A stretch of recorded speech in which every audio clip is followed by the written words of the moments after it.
Yep.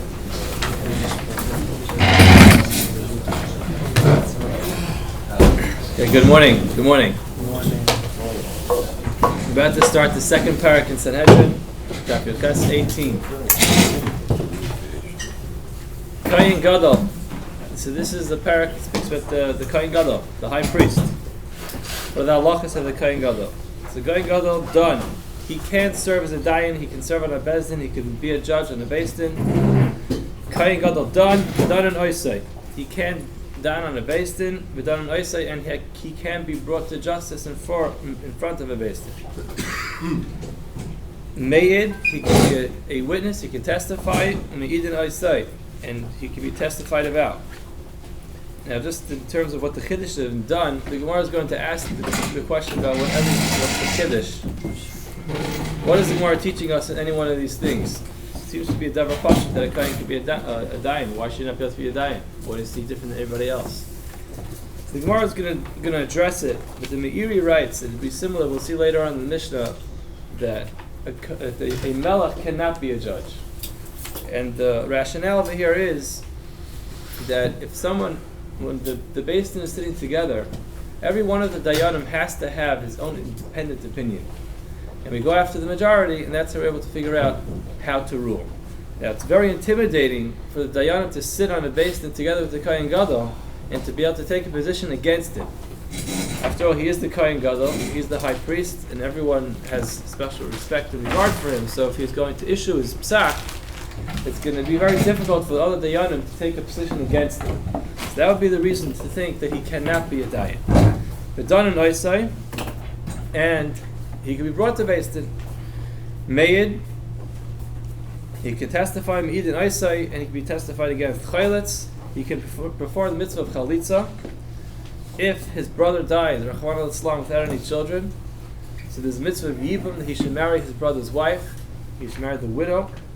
So the halach is a kohen gadol can perform the mitzvah of chalitza v'chaltz and ishtai, and if unfortunately he dies without any children, his brother can perform the mitzvah of chalitza on his wife, which means that he's not going to marry her. Rather, they'll do chalitza. Now, why not? Why would one think he cannot do chalitza? Yeah, the Mishnah is going to speak to that in a minute. That he can't actually marry her. But why would one think he cannot do chalitza? Again, this is an issue of the covenant of the kohen, because in the process of chalitza, the almana, the widow, spits in front of the kohen gadol, and one would think it is not appropriate for a woman to come and spit in front of the kohen gadol.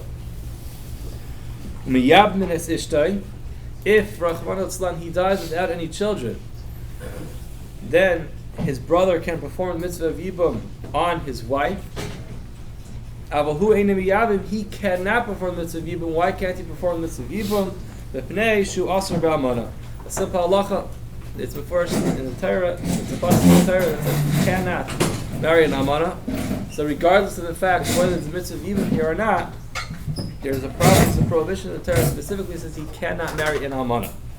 The Gemara is going to discuss later on why not.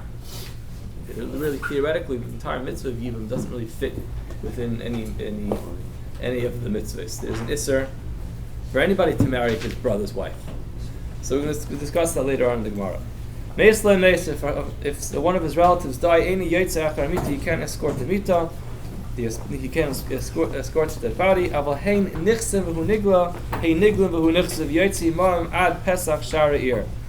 So basically what happens over here is he can escort the mace, he can escort the mita, but only in the fashion that he is only going to be visible when they are not. So basically, Rashi explains that as they are walking through one alleyway, he stays one alleyway behind. Like this, he doesn't come close enough to the mita because there is reason to believe that since he is in such tsar over the passing of a relative, we're going to allow him to come too close. He'll come very close and he's going to touch the mace. The Kohen Gadol has special dinim that he can't even be metame to any family members. So therefore, he can't get close. Divri Rameir, that is the shita of Rameir. Yehuda Eimer, Eina Yaitzim in Mikdash. He can't even leave the Mikdash, Mishum Shenemar, for it says in the pasuk, Umin Mikdash La Yetze, he cannot go out of the Mikdash. If he is coming to comfort, to be menachem other avelim, Derech kol ha'am oivrim b'zeh achar zeh. The way it was that everyone passed by one after the next when they came up from the Beis HaKvaros, and everyone wished the bracha to be menachem. The mamuna, which is discussed in the Masechtas Yuma, that someone was always pointed instead of him in case anything happened where he couldn't serve. There always was an assistant to him which was readily available. So he would be mimatzah. He would place him in the middle. In other words, he would stand on his side. So just the kohen would be between the and the mamuna. When others came to console him, the entire nation was saying, "We are your atonement."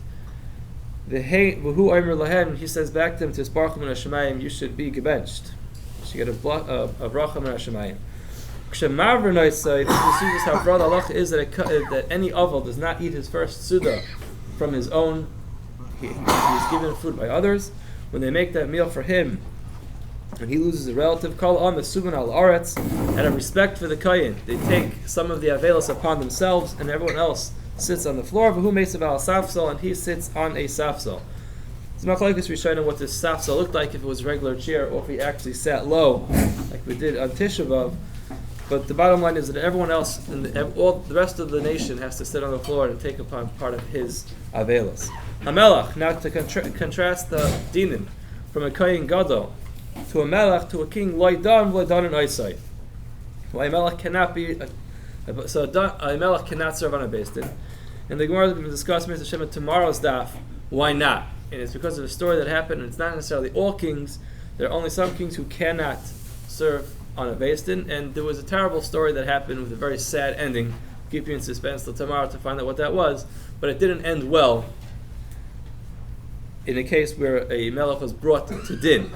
And we're going to see that it's dependent one on the next. If you cannot be brought to din, you can't serve on a beis din. Lo meid lo meidin oisai, he can't testify in beis din. Lo chayletz lo chalson ishtain, he cannot perform the mitzvah of chalitza if his brother dies without any children, and that is out of covet for the melech, because we don't want the amana to be spitting in front of him.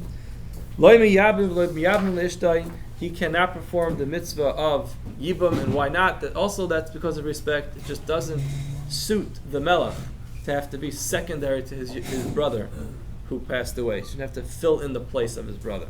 Yehuda Eimer, because of that rationale, Yehuda says, if he decides he would like to do it, it's perfectly fine. It's up to him.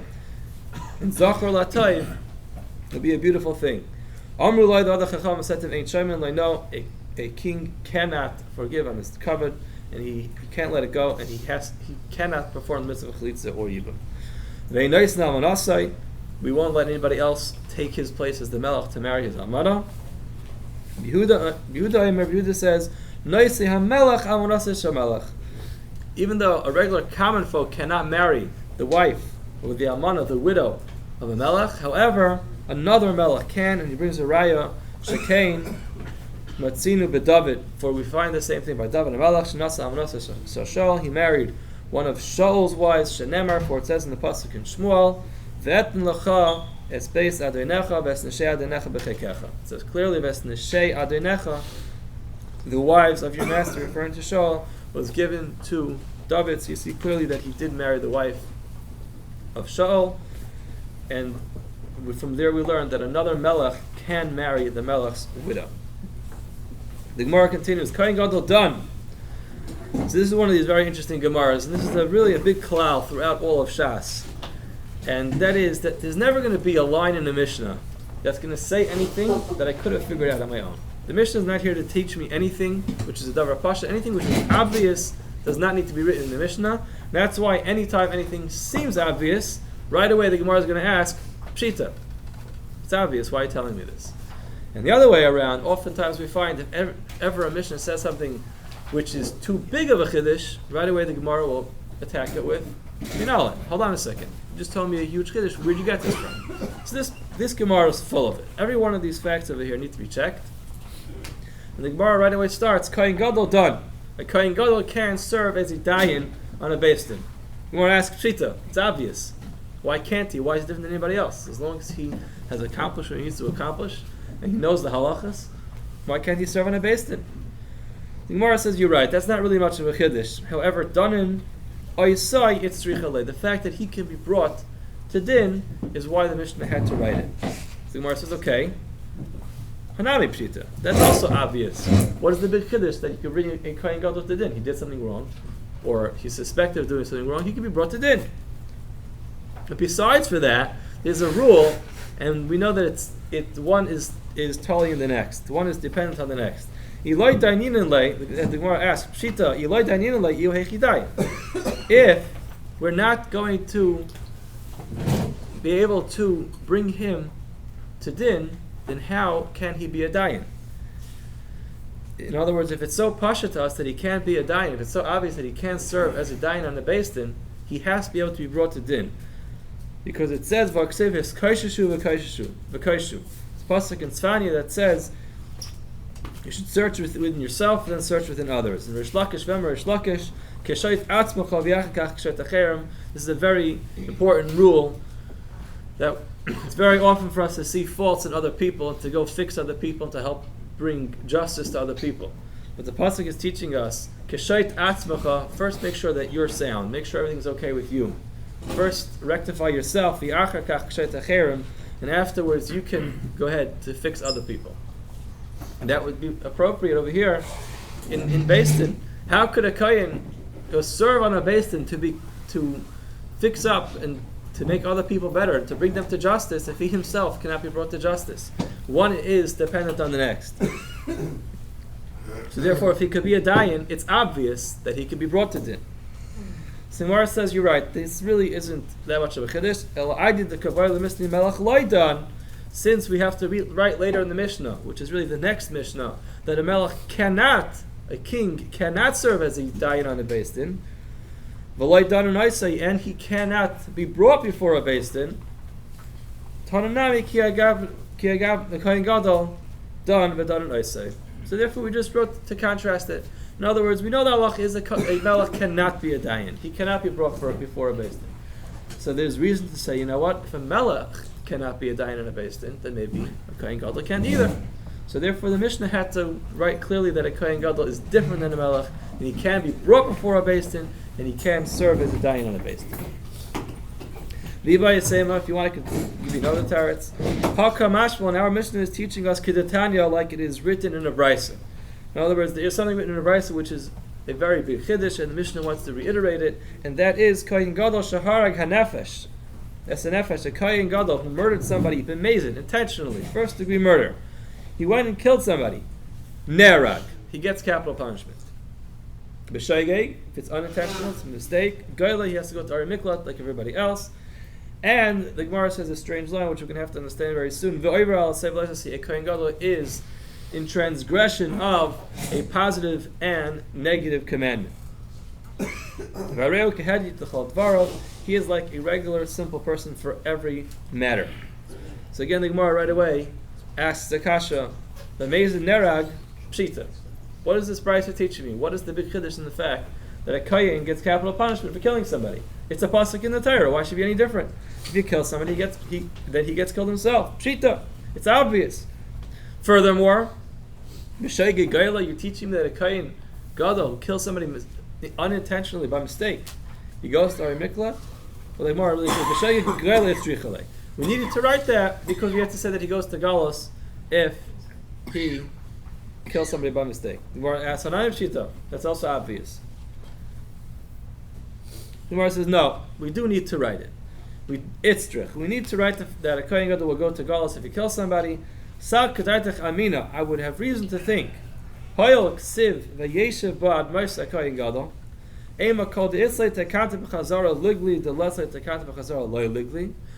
the halacha is that someone who goes to Ari Miklat for killing somebody by mistake stays there until the Kohen Gadol dies, so I would think it's a package deal. If you're able to get out, you can go. If you can't get out, you don't go. So the Kohen Gadol, who is the Kohen Gadol, the only way for him to get out is when he actually has his levaya.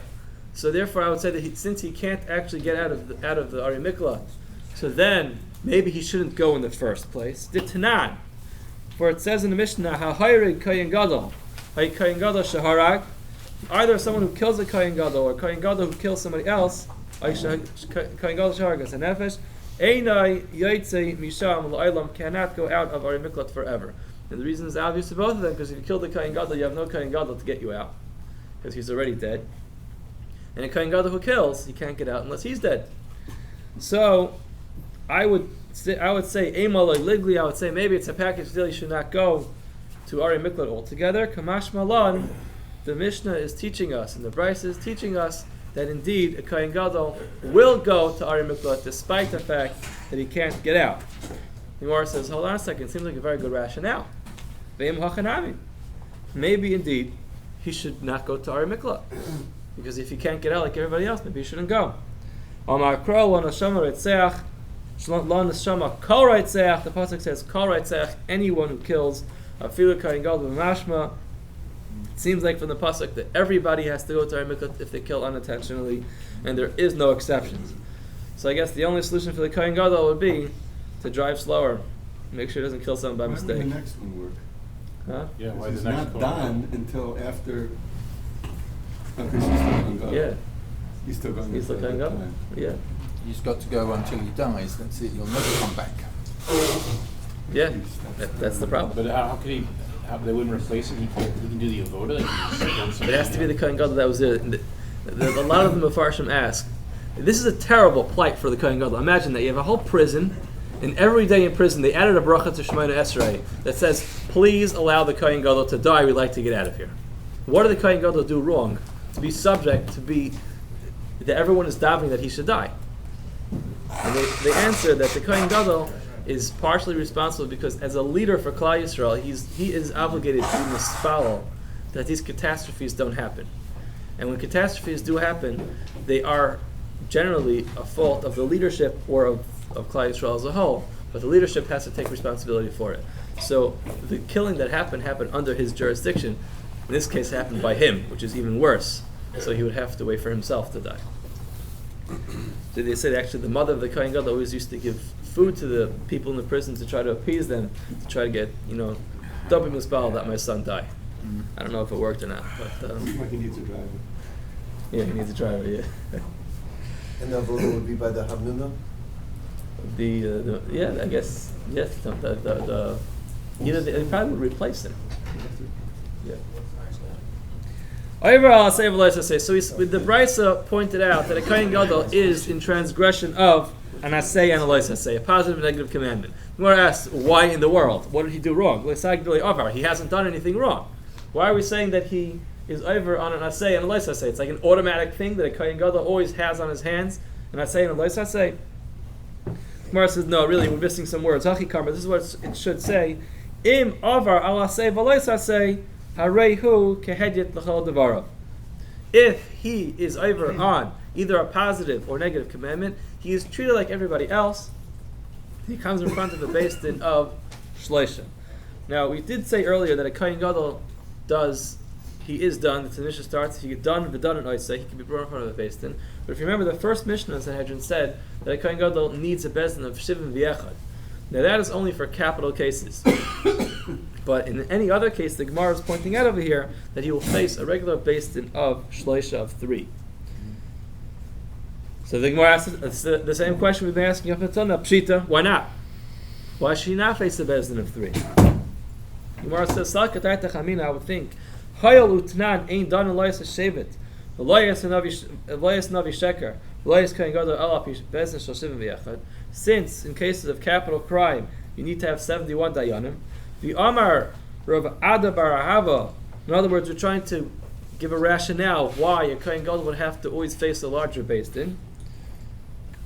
Rav Ada bar Ahava says, "Kol davar hagadol yaviu alecha," as the pasuk says, "Kol davar hagadol yaviu alecha." Any big case will be brought in front of Moshe Rabbeinu. So we would think that maybe dvarav shel gadol ema.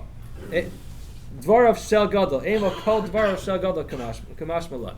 In other words, it could be that you could understand this pasuk to say big cases, not necessarily meaning complicated cases, but any big case, which is a big case. You have a Kohen Gadol who's coming in front of a Beis Din. Those are the big cases that need to have a special Beis Din. So I would think that it would require a larger Beis Din for any case where a Kohen Gadol is going to be tried in front of a Beis Din, Kamash Malon, then no, he goes in front of a regular Beis Din.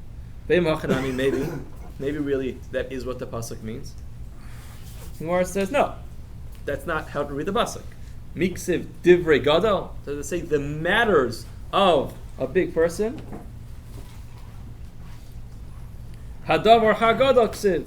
A big matter, in other words, a very heavy matter, which the other dayanim could not figure out on their own.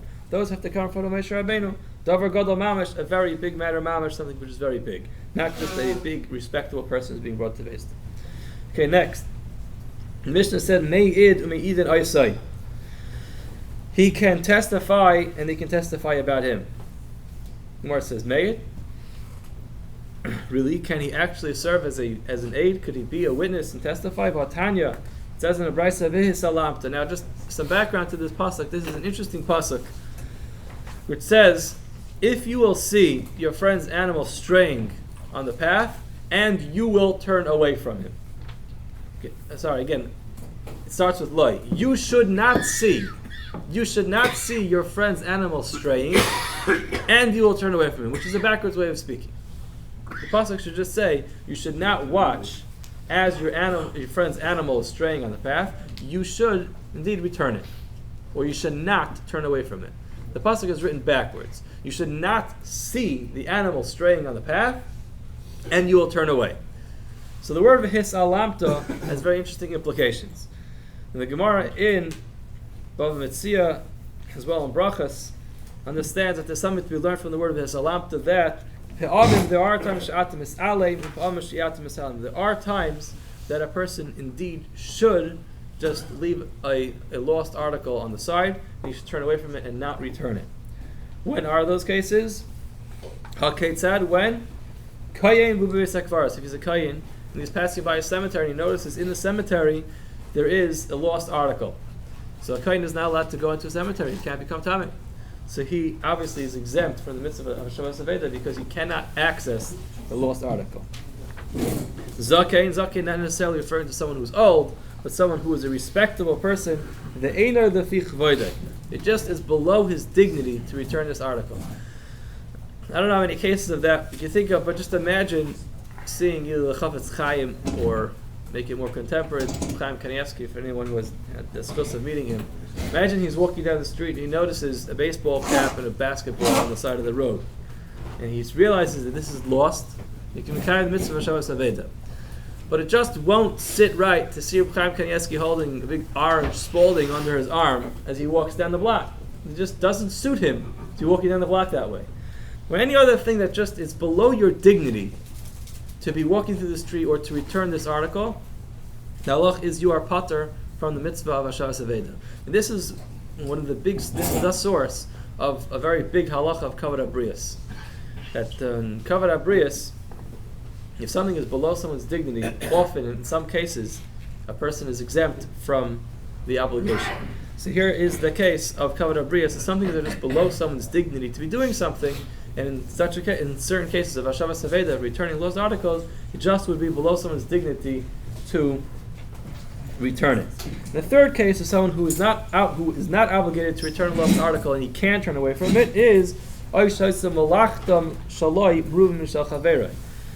just the amount of effort that would go into returning this lost article would very much outweigh the gain of returning it. So just for an example, someone finds a big pen. It's not even such a good example because it could be there's no mitzvah of Shabbos Aveda in that altogether, but this could be the reason. Just the amount of effort it takes to advertise the fact that you found a pen and to find the guy and to bring it back to him, it just is too much for a pen that is 10 for $1. So in those cases, there is no mitzvah of Shabbos Aveda. But there's no mitzvah has unlimited value. The mitzvah has value, yeah, but the mitzvah, what the mitzvah is rated within how much goes in the mitzvah. There is a balance in what is considered part of the mitzvah. Yeah. But the mitzvah is whether or not there is that much value. It could be a pen anyway. Such a pen like that doesn't fit within the category of adroisha achicha iska. Nobody would actually come and pick up the pen. So that's the Gemara's kasha. Lakach nema v'salamta. 1 second. The pasuk says v'salamta, that you should know there are certain cases that you can turn away from a lost article. So the Gemara is asking, if there is a ketor, if a guy can get exempt from a mitzvah because it's below his dignity, wouldn't it be appropriate to think the same thing about a kohen gadol? A kohen gadol is going to come before a beis din, and the dayanim are going to question him. There'll be a drisha v'chakira, and they're going to ask him all kinds of questions. Maybe it's just below his dignity to come to a beis din to testify against, either against or for somebody. So the Gemara says you're right. It can't be that a kohen gadol is going to come in front of a beis din to testify in a regular, ordinary case.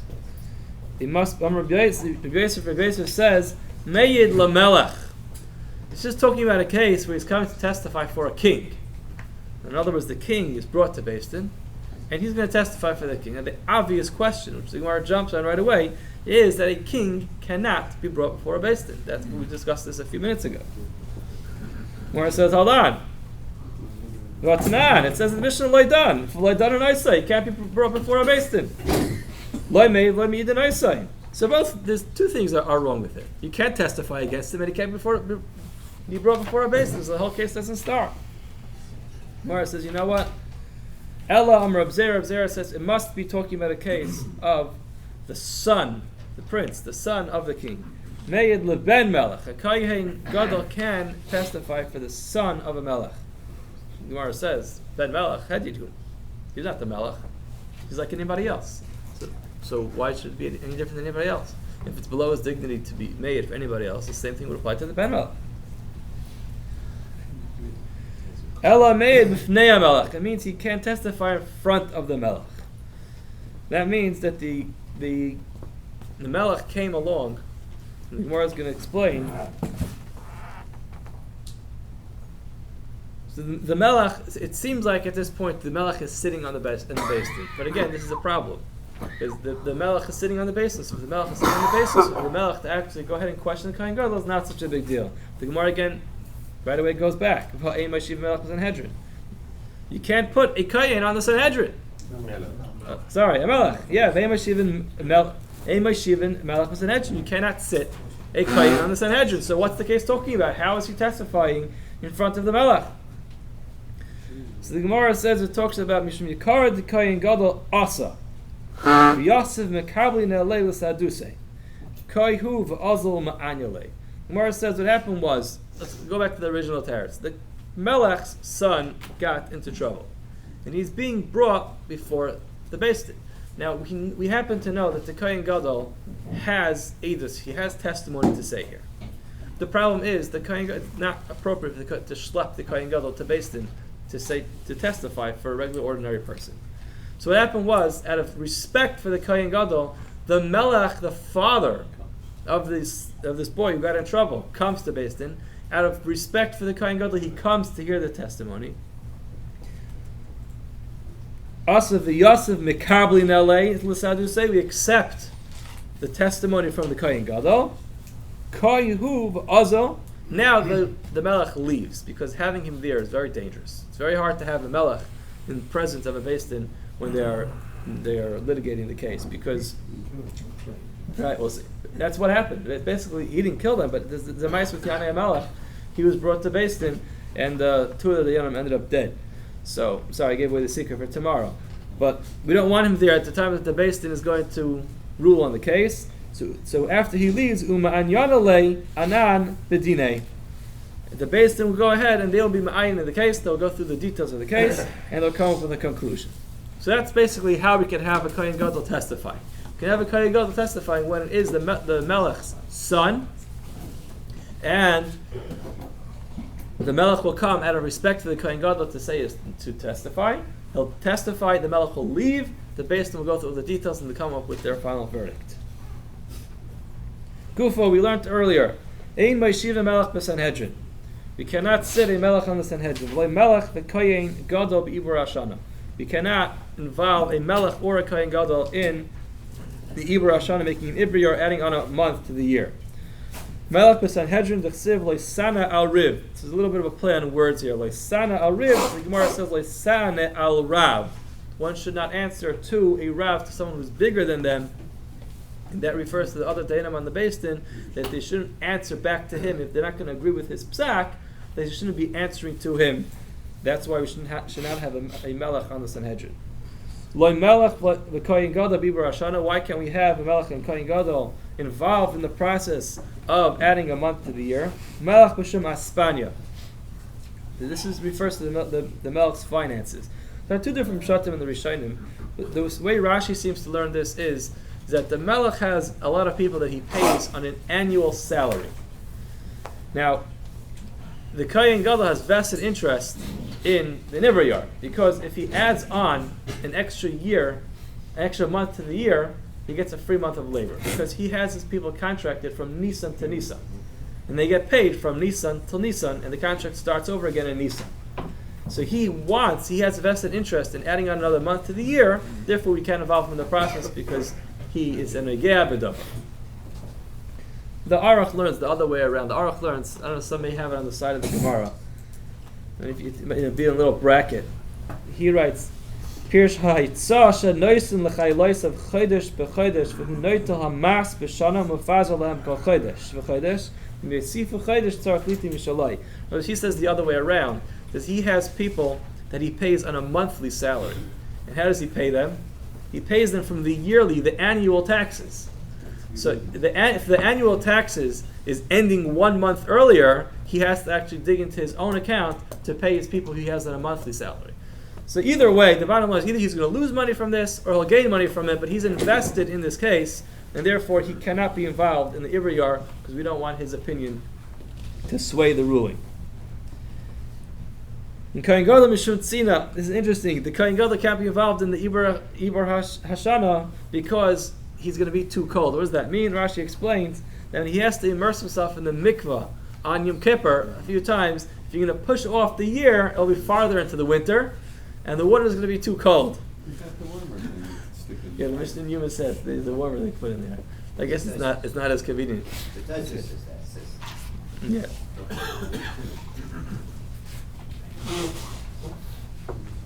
Yeah, so Taisa said that he's talking about the ritz, but the floor of the Beis Hamikdash is going to be too cold. The bottom line is, it'll be too cold for him to do the Avodah on Yom Kippur. So therefore he does not want it to be an Ibriyar, therefore we can't involve him in the process. So the Gemara has a problem with this. Amar Papa, not really a problem. The Gemara says, Shema Mino, we see from this, Shata Basar Yarcha Azal. The Gemara has a discussion. What happens when you actually change over, you add on a month? Does the season follow the months?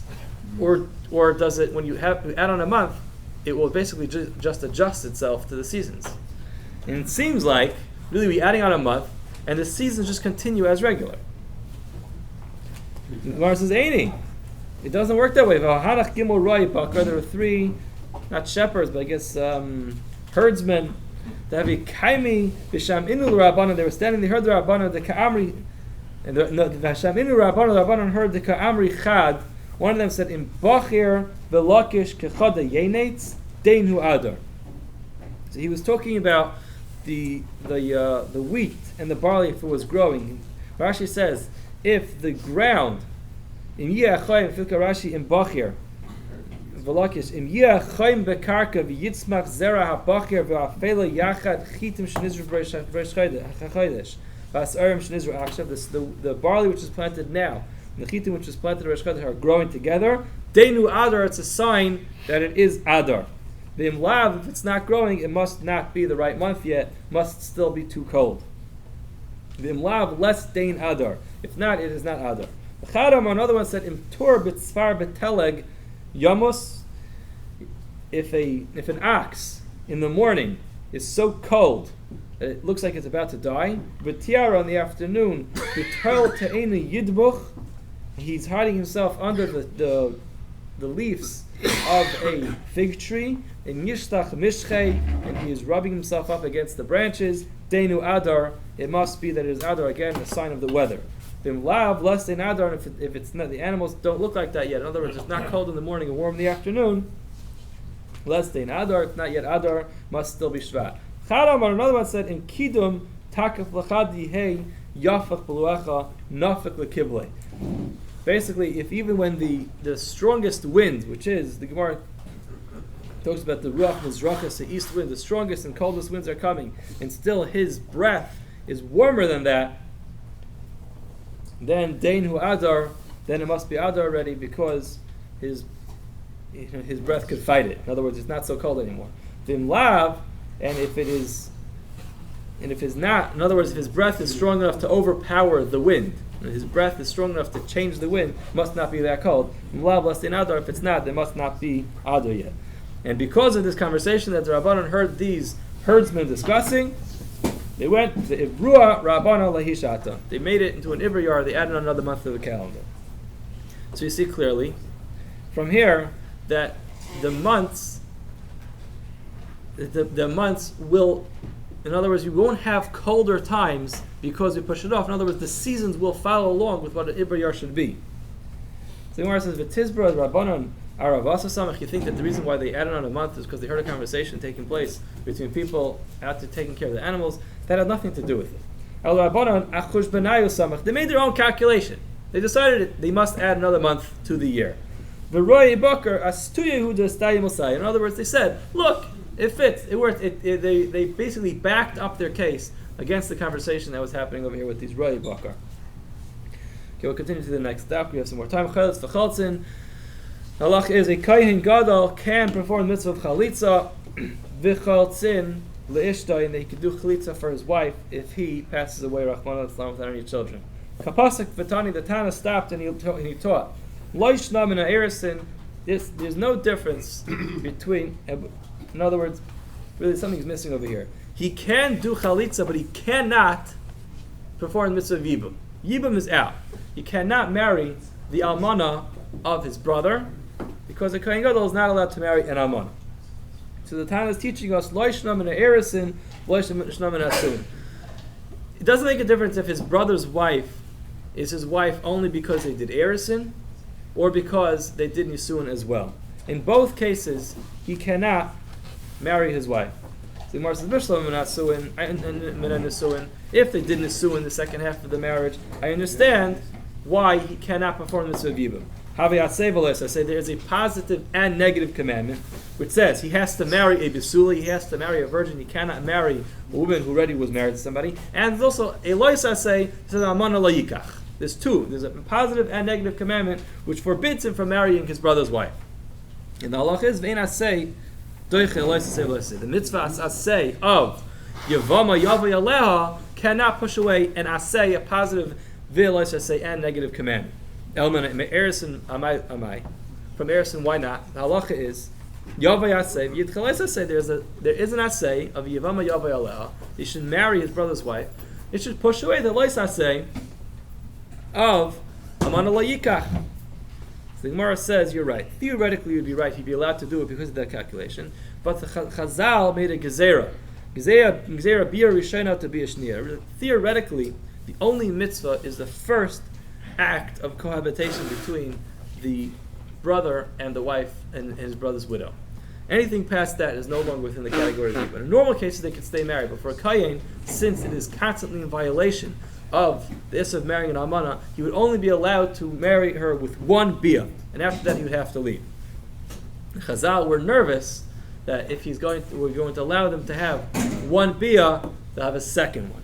So therefore Chazal said you're better off doing chalitza than doing yibum, because we don't want to have any problems of a forbidden bia. As it says, Tani Namiyach, we see in a Brisa the same thing is true. Kadmu balu b'rishayna kanu. In other words, he can actually marry her with the first bia. He shouldn't have done it, but if he didn't listen, he did it anyway. Kanu, he was kind to her. V'asr l'kayma b'biyashniya. He cannot stay married to her with the biyashniya. So therefore, we don't want doing even the first bia. Shakayah.